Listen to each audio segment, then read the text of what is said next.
stomach. The lower parts, the upper parts of the stomach and lower parts of esophagus. Esophagus, okay?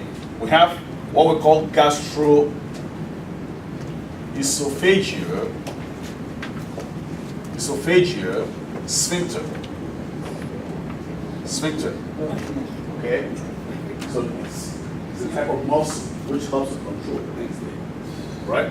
What happens if there's a problem with the sphincter? Things get backed up, right? Yeah, you don't go back. All right? So things get back up because the pH here is very low in the stomach. What is the pH of stomach? Was that 2.1? 1 to 2. 1 to 2, highly acidic. 1 to 2, highly acidic. Okay? So which means things are going to back up. Because this area, they are not meant for handling acid.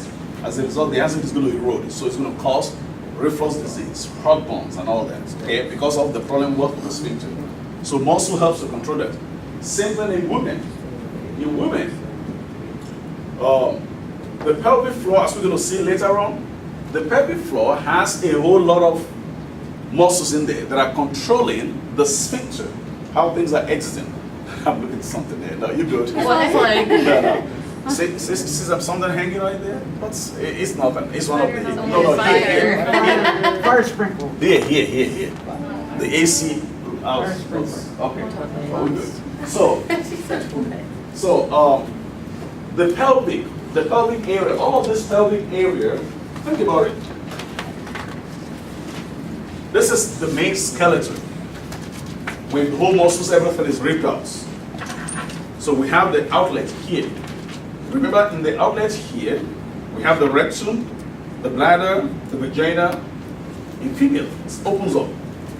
Now, the uterus, part of the uterus is suspended here. So which means there are muscles that are making sure that those things are intact, not falling. Okay? So not falling. All right? So keeping things there and also controlling the urethra opening, the rectal opening. All of those are very important due to sphincters. And also because of the pelvic floor muscles, they maintain the tone, keeping things in there. What happens if those pelvic floor muscles, once they have a problem, which means things is going to be what? Falling out. What do we call that? We call that prolapse. Prolapse. Okay? So either the rectal prolapse, the rectal prolapse, or urethral prolapse, or the vaginal prolapse. Okay, can happen when those muscles tone and lost. All right. So that is why when a woman is delivered, particularly vaginally, we often advise for Kegel exercise. Okay, which means actually straining, improving the tone. Okay, very important. So muscle helps in doing that. All right. The other thing is the heat production by the skeletal muscle is very important. 85% of our body heat is from the skeletal muscles, okay, which means it helps us to keep the normal homeostatic temperature. All right, the glycemic control. What do we mean by glycemic control? Remember that the blood sugar has to be normal. If we are below the blood sugar level, what do we call this? Below normal blood sugar level. Hypoglycemia, okay? So maintaining a normal blood sugar is very important. Maintaining a normal blood sugar. A normal blood sugar, very important. All right? So one of the ways to control that is because muscle absorb and store glucose. Okay? It absorbs and stores glucose. As a result, it keeps the concentration within the normal range. Because too much sugar in the body, uncontrolled blood sugar, what do we call it? Uncontrolled hyperglycemia. Hyperglycemia. All right, but in a disease. What is the diabetes? Diabetes. Okay, because with diabetes, which means this sugar is just too high, and too much of sugar in the body can lead to so many things. Okay, so that is why putting it in within the normal range, within the normal range is very important. Okay? Very important. Right? Everybody clear with that? What is the other part of the body that sugar is stored when we have it in excess? The sugar can be stored in the liver and it's stored as what? What do we call it? The storage. What do we call the storage in the liver? The storage, what do we call it? Metabolism? No, the storage in the liver. What do we call the storage? So if I give you a question that the storage form of excess glucose in the liver is called Somebody else said glycogen? glycogen. Thank you. Glycogen. Right. Glycogen. Glycogen. Very important. Glycogen. Right? It's part of ways to regulate the normal blood sugar. Okay? Alright.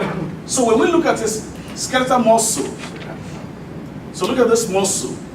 It's joined to this bone through the tendon. So when we take a look at it, there is something that binds the whole thing. Okay? But when you look at it individually, there are what we call fibers. All of these little ones. Muscle fibers. Okay? So this is muscle fiber. So when we pull the fiber out, you see, we have the muscle fiber. Because that is actually what contracts, shortens, and causes movements. Okay? What shortens. So as a whole, so we're going to be going back, we're going to be going forward and backward. Okay, based on this. Alright, so let's look at it. There is what we call endomysium. Endomysium.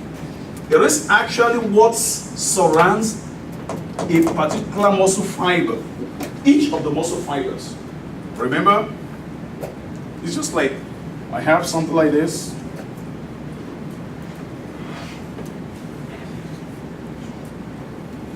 So like a strand. So this is muscle fiber. Muscle fiber. Okay? So but there is something that surrounds each muscle fiber. Okay? It's kind of surrounds this way. It's right on top of it. Right on top of it. Sounds like one particular membrane that is always on top of organ. A particular membrane that is so close to the organ. What do we call that? A particular membrane that is always on top of organ. Visceral membrane. Visceral membrane. Okay? So same thing. Because this is the muscle fiber. The muscle fiber is inside. We have it right around the muscle fiber. We call this, it is called endomysium. Okay? Again, take a look at it. This is the old muscle. Each of the muscles, we have muscle fibers. Okay? And you're going to see that there are a group of muscle fibers here which form a bundle, form a bundle, form a bundle, form a bundle, form a bundle. Alright, so we're looking at each of the fiber now. So, because those are the fibers that they shorten, when they shorten, they contract.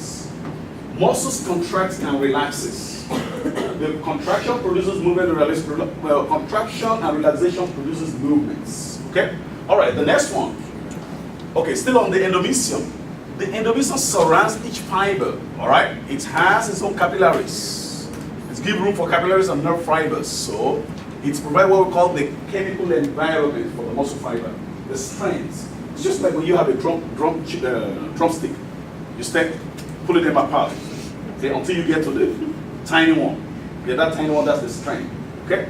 Alright, the next one is the paramecium. But first of all, let's look at this term, fascicles. Fascicles talks about bundles of muscle fibers that are wrapped together. The bundles of muscle fibers. Bundles of muscle fibers. So, which means we have one muscle fiber right here, one muscle fiber right here, one muscle fiber. So this muscle fiber, bundles of this. Let's say here we have 1, 2, 3, 4, 5, 6, 7, 8, 9, 10, 11, 12. So these 12 that are wrapped together collectively, they are called fascicles. Fascicles, all right? So what surrounds them, there is the paramecium, okay? There is the paramecium. So you can see, that's the paramecium. What surrounds it? Remember endomysium surround in inside? the paramecium. Okay? All right, so which means when we come over here,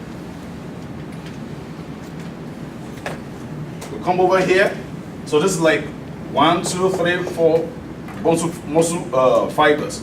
So when we have something that wraps everything together, we call that paramecium. Paramecium. Okay? Again, remember that I told you the muscle fiber is actually where the action takes place. It contracts and relaxes. That's what we're going to see. Alright? So that is paramecium. That's paramecium. Okay? The paramecium also allows for what? Nerves, blood vessels, because muscles, they receive their own blood vessels. Okay? Alright, the epimecium. It is actually what surrounds the entire muscle. Epimecium. Everything that surrounds the entire muscle. That is epimecium. Okay? So you can see this edge right here. That edge, which surrounds the whole thing. Okay? So putting a mirror, a glass, we pull it out. Okay? We pull this section out. So this is what we have.